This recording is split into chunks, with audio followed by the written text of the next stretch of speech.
Bueno, hoy vamos a ver una introducción a lo que es programación orientada a objetos. Básicamente, la programación orientada a objetos es una mejora de la programación orientada a procedimientos o instrucciones. Em, Bien, como para entender qué es cada cosa. Vamos a ver, digamos, las características y diferencias de cada uno. Em, por ahí, em, la programación orientada a procedimientos básicamente eran lenguajes muy antiguos que se utilizaba, digamos, como se dice, una sintaxis muy difícil de entender. em, y por lo generalmente era mucho más largo el código. Por ejemplo, hacer un for hoy, digamos, lo podemos hacer en una o dos líneas. En cambio, hacer un for, en, por ejemplo, en Assembler, son un montón de líneas. Entonces, eso, digamos, dificulta mucho a la hora de hacer un programa largo. Em, Bien, una de las características son esas, que el código es muy grande em, para hacer aplicaciones complejas. Em, Otra cosa, por ejemplo, nosotros podemos utilizar funciones para reutilizarlo varias veces. En cambio, o sea, un programa en Assembler, por ejemplo, que vamos a ver un ejemplo, está medio difícil reutilizar el código. Em, Otra cosa, un error en una línea ya te inutiliza todo el código. Y al ser muy largo, digamos, la probabilidad de corregir disminuye bastante. Em, Bien, ahora ya, yendo al tema de programación orientada a objetos, ¿en qué consiste? Básicamente consiste en trasladar las características de un objeto en la vida real a la programación. Por ejemplo, ¿cuál es la naturaleza del objeto en la vida real? Por ejemplo, podemos utilizar un coche como ejemplo. Em, y bueno, los objetos tienen un estado, un comportamiento que pueden hacer eh, varias cosas y tienen sus propiedades. Ya vamos a ver en detalle de qué se trata todo esto. Em, Antes de ir a, ¿cómo se dice? A ver un ejemplo de lo que es la programación orientada a procedimientos, como para ver un ejemplo de un estilo de programación bastante antiguo y difícil, digamos, como para entender, digamos, en qué consiste.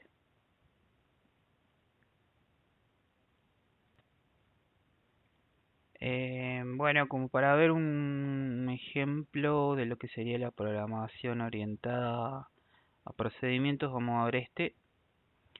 Esto está en lenguaje ensamblador y básicamente lo que hace este ejercicio es, mm, a ver, el ejercicio este dice, escriba una secuencia de instrucciones que recorra un bloque de memoria de 250 elementos de tipo byte. El bloque comienza en la dirección, esto está en número hexadecimal, que sería la memoria de punto 200, y el programa debe contar todos los números pares negativos y salvar dicha cuenta en el registro 7. Bien, Básicamente, acá en la línea 6, como podemos ver, lo que está haciendo es declarar un vector. Este vector utiliza como se dice, esta palabra reservada para declarar en forma decimal. Y lo que hace es, en la siguiente línea, en la línea 7, es mueve todo el vector que vemos acá en la línea 6, lo mueve en el registro 1. Luego, ¿qué hace? Declara los vectores, los registros 4 y 7, y mueve el valor 0 al registro 4. En la siguiente línea, mueve el valor 0 al registro 7. Luego, ¿qué hace? Luego compara el registro 4 con el valor 9. Si esto es verdadero, ¿qué hace? Acá hay una palabra reservada que es un branch y tiene las iniciales EQ. ¿Esto qué es? Si es equivalente, o sea, si la línea anterior es equivalente, sale del programa. Si no es equivalente, o sea, R4 no es igual a 9, entonces pasa a la siguiente línea, que es la línea 13. Bien, como este es un for, lo que acá está diciendo es básicamente LDR. Lo que hace es, acá este 1 lo que hace es sumar una posición a R1 donde está el vector. O sea, en la primera línea está apuntando acá al valor 1. La primera vez que se ejecuta, ¿no? Entonces, ese valor 1 lo guarda en R0.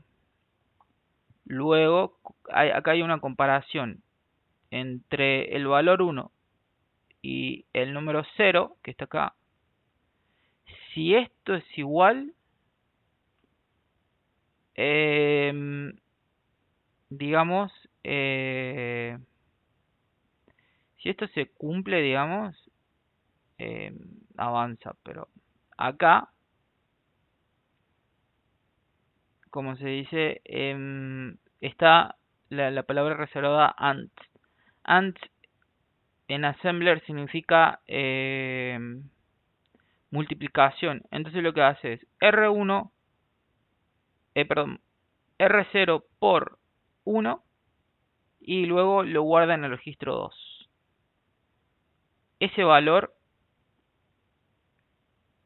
es comparado con el 0. Si es igual, acá lo que dice add, lo que hace es suma el registro 7 más 1. Entonces en la primera vuelta estamos sumando un valor. Luego, en el contador 4, en el registro 4, hacemos lo mismo. Y este branch lo que hace es nos vuelve a saltar en la línea 10 y toda esta línea de código se vuelve a repetir. ¿Por qué explico esto? Bueno, así es como se lee, digamos, un lenguaje ensamblador, que sería un lenguaje de programación orientada a procedimientos. Como pudieron ver, es bastante difícil de entenderlo. Y si no, digamos, no lo entendemos, no hay problema. Este programa no lo vamos a ver en el parcial. Lo que sí quiero es que lo entiendan para entender lo que es programación orientada a objetos. Nosotros pasamos de este lenguaje al lenguaje C#, que es, por ejemplo, nosotros el for lo hacíamos bastante sencillo, lo hacíamos una línea, 2 líneas si queríamos. Y mucho más entendible. En cambio, en ensamblador, digamos, tenemos que hacer, para hacer un for, necesitamos directamente, a ver, unas... Básicamente necesitamos de la línea 10 a la 25, son 15 líneas para hacer un mísero for. Bien, volviendo a la explicación anterior, tenemos un ejemplo, por ejemplo, un objeto de la vida real, un coche. Entonces, ¿qué estado puede tener este coche? Puede estar parado, puede estar circulando y el coche puede estar sin nafta y un montón de cosas más, ¿no? ¿Y cuál es la propiedades de este coche? Este coche puede tener un color, puede tener un peso determinado, una marca determinada y otras cosas como, qué sé yo, tiene el vidrio roto, cosas así. Em, ¿Y qué comportamientos puede tener este coche? Este coche puede estar parado, puede estar tocando la bocina, puede estar arrancando y cosas así. Em, Bien, acá es donde vemos las ventajas de la programación orientada a objetos. Unos lenguajes que tienen la programación orientada a objetos es C++, C Sharp, Python. Estos son lo más conocido del mercado, digamos. Lo que más se sabe, lo que más se estudia, todo. Nosotros en este caso lo que vamos a ver es C Sharp. Em, ¿Cuál es la ventaja de la programación orientada a objetos? Por ejemplo, la programación orientada a objetos se puede dividir en partes, en trozos, en módulos. Por ejemplo, para hacerlo en partes, digamos, podemos hacer funciones. Este trozo hace la suma, este otro trozo hace la resta. Y la podemos reutilizar un montón de veces con, con las variables que nosotros queramos, ¿no? En el parcial, por ejemplo, nosotros estábamos metiendo directamente ya los valores, ¿no? Pero si lo podíamos introducir esos valores en otra variable y directamente usar esas variables dentro de la función. Pero bueno, eso no es el caso. Y después está las herencias. Este es un tema que vamos a ver muy de cerca, que sería herencias. Em, a ver, por ejemplo, si yo acá en Assembler tengo un error en la línea 18. Si yo ahí tengo un error, directamente todo el código está inutilizado. O sea, no sirve directamente. En cambio, en programación orientada a objetos nosotros tenemos algo particular que se llama excepciones. Nosotros cuando declaremos una excepción, básicamente si hay un error y ejecutamos la excepción, ese error, digamos, se puede como tapar, digamos, y el programa sigue funcionando. Y bueno, como es un lenguaje mucho más amigable a la vista, es más fácil corregir, o sería menos difícil corregir. Pero bueno. Em, Bien, las terminologías que vamos a estar utilizando en lo que sería programación orientada a objetos em, va a ser, va a ser lo siguiente, digamos, clases, donde vamos a estar viendo clases. Las clases son muy parecidas a lo que estábamos viendo en Struct, muy parecido, objetos también. La modulación es básicamente hacer módulos de códigos. Después vamos a estar viendo temas como herencia. El tema de herencia es bastante sencillo, digamos, es hacer una clase y esa clase puede em, heredar propiedades a otra clase que sería una clase hija.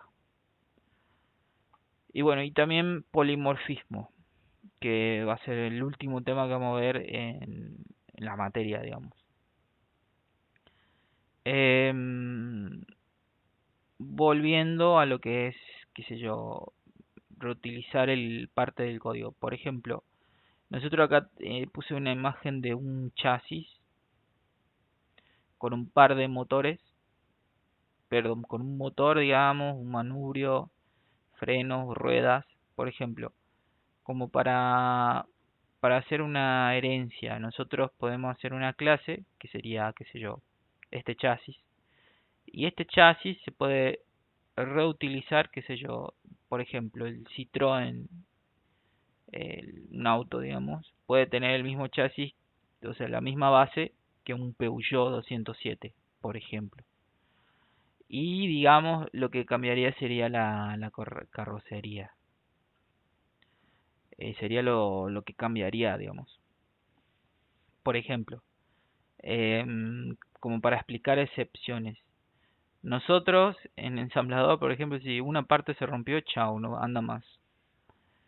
Pero en un estilo de programación orientada a objetos, por ejemplo, si se pincha la rueda, nosotros podemos seguir andando, digamos. La rueda como que no va a andar mucho, pero va a seguir va andando el auto. Em, y bueno, este concepto, digamos, de lo que sería programación orientada a objetos, está bueno tenerlo. Y como para ir cerrando, nosotros, por ejemplo, cuando estamos haciendo una función, siempre lo declarábamos con la palabra reservada public. ¿Y qué es lo que hacía este public? Esto te hacía accesible esa función desde cualquier parte del código que nosotros estamos desarrollando. Pero, por ejemplo, podemos utilizar private. Private solamente te lo hace accesible dentro de la clase. Vieron que nosotros solíamos usar class program, y dentro de class program nosotros hacíamos la función principal y las funciones secundarias, digamos. Eso, por ejemplo, en vez de tener un class program solamente, podemos tener otra clase que se llama, qué sé yo, class program 2. Y en class program 2 nosotros podemos hacer otro código. Si le ponemos, qué sé yo, public, podemos hacer dentro de ese propiedades de funciones y utilizarlo en cualquier parte del código que estamos desarrollando. Pero si le ponemos el private, solamente se va a poder utilizar dentro de las clases program 1 y program 2. Únicamente dentro de esas. Y después está la palabra reservada, que es un modificador, que es protected, que básicamente lo que hace es accesible desde la clase derivada. Y después hay otra que es internal, que es accesible desde el mismo ensamblado, que sería una capsulita que hacemos. Y después hay una combinación de estas dos, internal y protected, que básicamente internal private y internal public tendría las dos, ¿cómo se dice? Las dos propiedades. Bueno, eso es todo de parte de ¿cómo se dice? Sería como una introducción teórica a lo que sería programación orientada a objetos, como para dar ya, digamos, de dónde sale esto.